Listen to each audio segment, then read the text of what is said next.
السلام عليكم ورحمة الله وبركاته. بسم الله الرحمن الرحيم. Jiwa yang sehat terdapat dalam badan yang sehat dan sebaliknya, badan yang sehat terdapat dalam jiwa yang sehat. Salah satu teori kesehatan yang sangat terkenal dari Ibnu Sina adalah bahwa sakit tidak melulu disebabkan oleh lemahnya fisik tetapi bisa juga disebabkan oleh kondisi kejiwaan yang lemah. Teori ini ditemukannya ketika menangani seorang pasien yang sakit secara fisik tetapi bukan disebabkan karena gangguan fisik melainkan kejiwaannya sedang melemah, atau dalam istilah modern adalah psikosomatis. Kisah tentang pasien itu diilustrasikan dalam sebuah gambar dalam salah satu halaman di buku The Canon of Medicine di mana terdapat seorang gadis yang sedang diperiksa denyut nadinya oleh seorang dokter sementara dokter lainnya menyiapkan obat untuk seorang pemuda yang juga sedang sakit. Ilustrasi itu mengisahkan legenda Ibnu Sina dengan teorinya yang dalam konteks zaman semakin relevan, bahwa sakit tidak melulu disebabkan oleh adanya gangguan fisik tetapi bisa juga karena non-fisik atau psikis. Kisah tersebut selengkapnya dapat ditemukan sumbernya dalam buku Saints and Saviors of Islam karya Dr. Hamid Nasem Rafiabadi sebagai berikut. Pada suatu hari seorang pemuda mengalami kondisi fisik yang sangat lemah.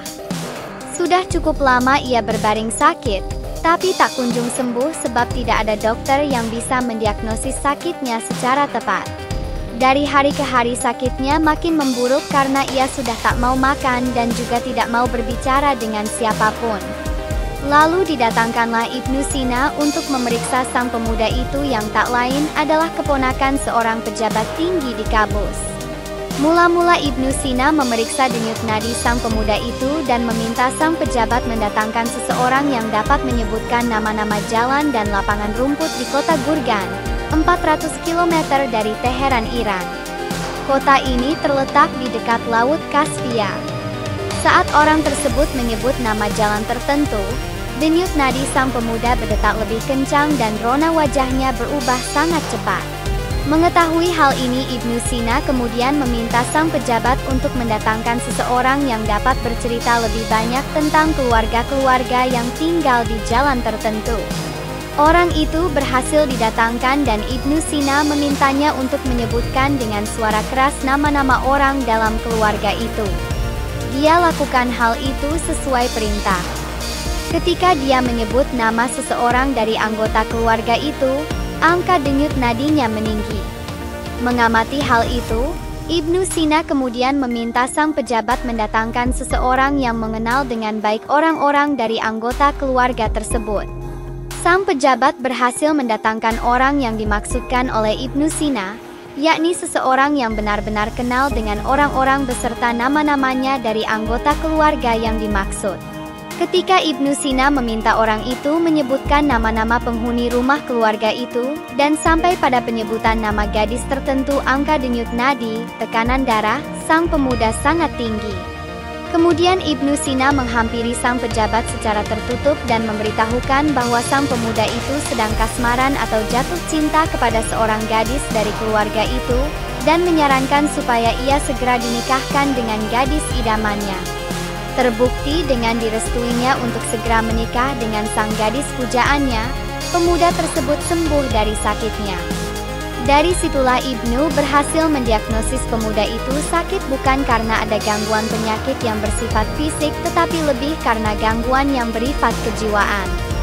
Dalam ilmu kedokteran hal ini disebut psikosomatis, yakni suatu kondisi atau gangguan ketika pikiran mempengaruhi tubuh, hingga memicu munculnya gangguan fisik.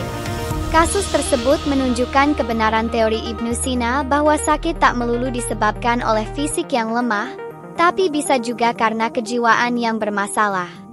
Teori ini tidak sulit bagi Ibnu Sina karena beliau bukan saja seorang dokter tetapi juga rohaniawan.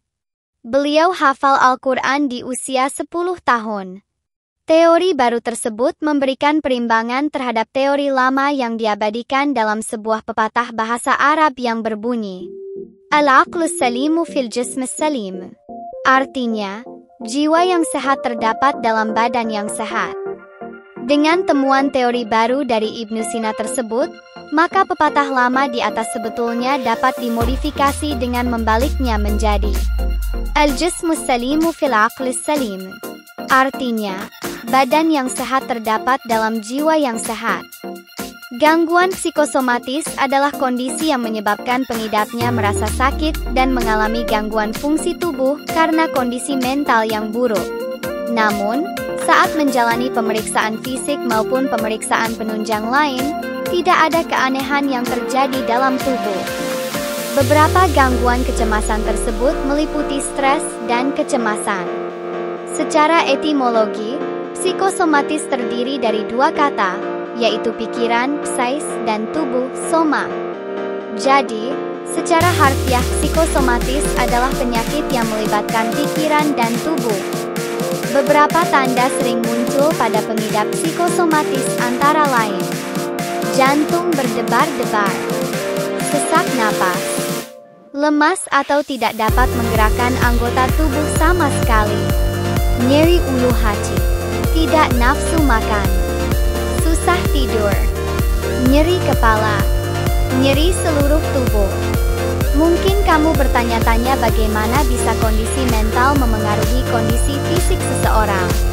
Pertama, kamu harus ingat bahwa saat seseorang merasa cemas atau takut, fisik bisa merespon terhadap hal tersebut dengan memunculkan tanda-tanda. Ini termasuk jantung berdebar-debar, palpitasi, mual atau ingin muntah, gemetaran, tremor, berkeringat, mulut kering, sakit atau nyeri di berbagai bagian tubuh, atau napas menjadi cepat. Serangkaian gejala fisik yang terjadi tersebut muncul karena meningkatnya aktivitas impuls saraf dari otak ke berbagai bagian tubuh. Pelepasan hormon adrenalin, epinefrin ke dalam aliran darah bisa menyebabkan gejala fisik di atas. Selain itu, beberapa penelitian ahli medis menyatakan bahwa otak mampu memengaruhi sel tertentu dari sistem kekebalan tubuh yang terlibat dalam berbagai penyakit fisik. Stres dan masalah personal yang signifikan menjadi beberapa kondisi yang berpotensi merusak kesehatan seseorang tidak hanya secara mental, tetapi juga secara fisik. Hal ini yang memungkinkan seseorang jatuh sakit atau sakitnya semakin parah ketika stres. Tidak perlu khawatir, tanda-tanda dari penyakit ini bisa kamu atasi dengan melakukan pengobatan tertentu. Metode terapi yang tersedia untuk psikosomatis antara lain adalah psikoterapi, seperti dengan terapi kognitif perilaku, latihan relaksasi atau meditasi, teknik pengalihan, akupunktur, hipnosis atau hipnoterapi, terapi listrik, yaitu dengan transcutaneous electrical nerve stimulation TENS, fisioterapi, obat-obatan, seperti antidepresan atau obat penghilang rasa sakit berdasarkan resep dokter.